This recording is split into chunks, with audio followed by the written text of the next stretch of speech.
Halo semuanya, saya Ayu Herunita dan berbicara mewakili teman-teman dari Pedaweri Cabang Banten, yaitu suatu organisasi profesi seminar di bawah naungan Ikatan Dokter Indonesia. Pada kali ini saya akan berpartisipasi membagikan suatu informasi terkait dengan cara kita menghadapi COVID-19 atau yang biasa kita kenal sebagai virus corona. Para ahli sepakat bahwa salah satu cara terbaik untuk menghadapi virus corona ini adalah dengan meningkatkan sistem kekebalan tubuh kita. Dan di dalam sistem kekebalan tubuh manusia ada berbagai macam jenis. Tetapi untuk menghadapi virus, apalagi yang belum ada vaksinasinya, maka sistem kekebalan tubuh yang paling berperan adalah sistem kekebalan tubuh limit pertama, atau biasa di bahasa kedokteran kita menyebutnya dengan nama force-like immune system. Apa itu force-like immune system? Force-like immune system adalah kumpulan sel-sel kekebalan tubuh yang berfungsi untuk menghancurkan usus saat pertama kali masuk ke dalam tubuh kita. Biasanya sistem kekebalan tubuh ini terdiri dari berbagai macam sel yang mempunyai fungsi masing-masing. Kita kenal istilah sel dendritik, atau ada juga yang dikenal istilah natural killer cell. Ada juga yang dikenal sebagai T limfosit, atau dikenal juga sel yang lain namanya sel makrofag cell, dan berbagai macam sel lainnya. Intinya sel-sel ini bekerja sebagai wadah terdepan dalam sistem imun ke depannya kita. Sayangnya, sel kekebalan tubuh limit pertama ini seringkali berkurang jumlahnya dan menjadi tidak aktif sebagian karena berbagai macam kondisi apa saja yang menyebabkan sistem kekebalan tubuh kita ini limit pertamanya akan menjadi kurang aktif. Yang pertama, bertambahnya usia. Seiring bertambahnya usia, maka sel kekebalan tubuh limit pertama biasanya berkurang jumlahnya dan menjadi kurang aktif. Itulah sebabnya pada kasus coronavirus, maka penderita lansia biasanya lebih gampang mengalami perburukan kondisi. Yang kedua, sel kekebalan tubuh limit pertama bisa menjadi kurang aktif pada orang yang mengalami penyakit kronis, seperti penderita diabetes yang gulanya tidak terkontrol dengan baik, atau penderita obesitas maupun penderita gizi buruk.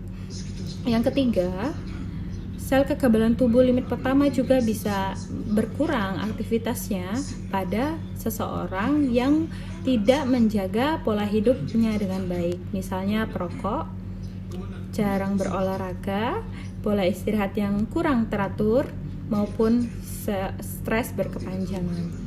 Lalu sekarang bagaimana kiat kita untuk menghadapi mewabahnya virus corona ini? Yang pertama, yang paling baik adalah mengurangi kemungkinan kita terpapar oleh virus ini, sehingga sebaiknya kita mengurangi aktivitas di luar rumah. Sebaiknya kita hanya pergi keluar atau ke tempat keramaian pada kondisi yang sangat mendesak. Yang kedua, kita harus sering menjaga kebersihan tubuh kita, terutama tangan. Sering-seringlah mencuci tangan dengan sabun yang mengandung antiseptik di bawah air yang mengalir atau dengan memakai hand sanitizer. Lakukan sesering mungkin untuk mencegah menempelnya virus ke tangan kita. Dan yang ketiga, kita harus senantiasa mengupdatekan sistem kekebalan tubuh kita, terutama yang tadi saya sebutkan, sistem kekebalan tubuh limit pertama. Pertanyaannya sekarang, bagaimana caranya kita membuat sistem kekebalan tubuh kita menjadi lebih aktif? Yang pertama, penelitian banyak menunjukkan bahwa seseorang yang rajin berjemur matahari ternyata memiliki sistem kekebalan tubuh yang limit pertamanya menjadi lebih aktif dan lebih baik. Pada penelitian yang dilakukan pada lansia yang membuktikan bahwa lansia yang sering berjemur ternyata lebih jarang sakit dibandingkan lansia yang jarang berjemur. Sehingga kita harus yaitu berjemur matahari. Dan yang kedua, konsumsilah makanan-makanan yang bergizi.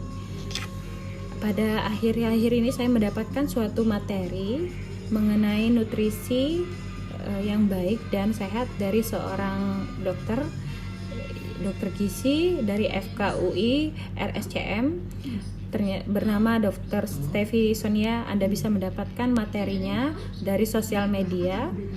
Banyak penjelasan tentang mengenai bahan makanan apa saja yang bisa kita konsumsi untuk membantu meningkatkan sistem kekebalan tubuh kita.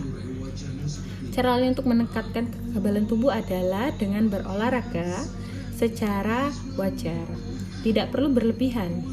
Karena olahraga secara berlebihan justru kebalikannya akan menurunkan sistem kekebalan tubuh kita. Berolahraga dalam porsi yang wajar dan teratur akan meningkatkan sel kekebalan tubuh limit pertama.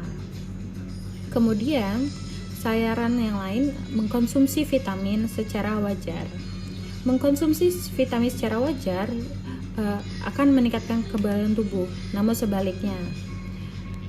Dan yang terakhir, yang tak kalah penting adalah menjaga pola istirahat kita sebaik mungkin, karena istirahat yang teratur akan menjaga kualitas sistem kekebalan tubuh kita. Saat ini kita sedang berperan melawan suatu penyakit yang cukup masih bercebaran, dan tanggung jawab untuk mengatasi persebaran virus ini tidak hanya ada di tangan pemerintah ataupun di tangan petugas medis. Kita semua memiliki tanggung jawab yang sama untuk bersama-sama memenangkan peran terhadap virus ini.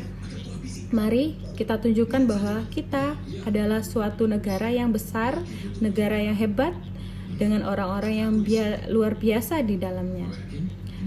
Jaga diri kita demi orang-orang tercinta yang ada di sekeliling kita. Atas nama Bedaweri Banten, saya Ayu Hernita. Semoga informasi ini bermanfaat untuk kita semua. Salam.